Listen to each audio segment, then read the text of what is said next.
ষোড়শ শতাব্দীতে অযোধ্যায় তৈরি বাবরি মসজিদ 1992 সালে ভেঙে ফেলে বেশ কিছু উগ্র হিন্দুত্ববাদী সংগঠনের সংগঠক ও সমর্থকরা। এরপর জায়গাটিকে ঘিরে দীর্ঘদিন অচলাবস্থার পর 2019 সালে ভারতের সুপ্রিম কোর্টের এক রায়ের পর সেখানে রাম মন্দির নির্মাণের তোড়জোড় শুরু করে মোদির নেতৃত্বাধীন ভারত সরকার।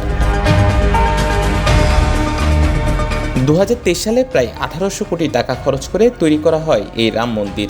এর নির্মাণ কাজ শুরু হয় 2020 সালে। পরবর্তীতে চলতি বছরের 12 জানুয়ারি বিশাল আয়োজনে উদ্বোধন করা হয় মন্দিরটি। তবে উদ্বোধনের 5 মাস না পেরোতেই মন্দিরটির নির্মাণ শৈলী নিয়ে প্রশ্ন উঠেছে ভারত জুড়ে। সামান্য বৃষ্টিতে মন্দিরের বেশ কয়েক জায়গার ছাদ ফুটো হয়ে পানি পড়ছে ভেতরে। পুরোহিতদের আবাসস্থলেও পড়ছে পানি।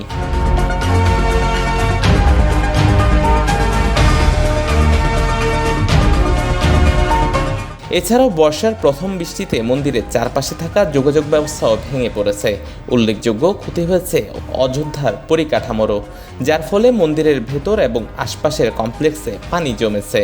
ফলে মন্দিরের পানি নিষ্কাশন ব্যবস্থা দাঁড়িয়েছে প্রশ্নের মুখে। রাম মন্দিরের প্রধান পুরোহিত বলছেন, নবনির্মিত মন্দিরটি ফুটো হওয়ার কারণ বের করে তা সমাধানের দিকে নজর দেওয়া উচিত সংশ্লিষ্টদের। ধর্মীয় অনুভূতি ও বেশ কিছু স্পর্শকাতর কারণে অযোধ্যার এই 70 একর জায়গা ঘিরে দীর্ঘদিনের আলোচনা সর্বভারতীয় মহলে।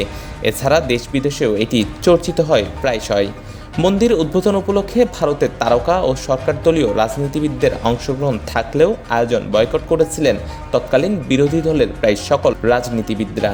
উল্টো একে নরেন্দ্র মোদীর ভোট টানার কৌশল বলে অবহিত করেছিলেন তারা। প্রাক বর্ষার প্রথম বৃষ্টিতে মন্দিরটির এমন অবস্থা তাই ভারত জুড়ে জন্ম দিয়েছে সমালোচনার।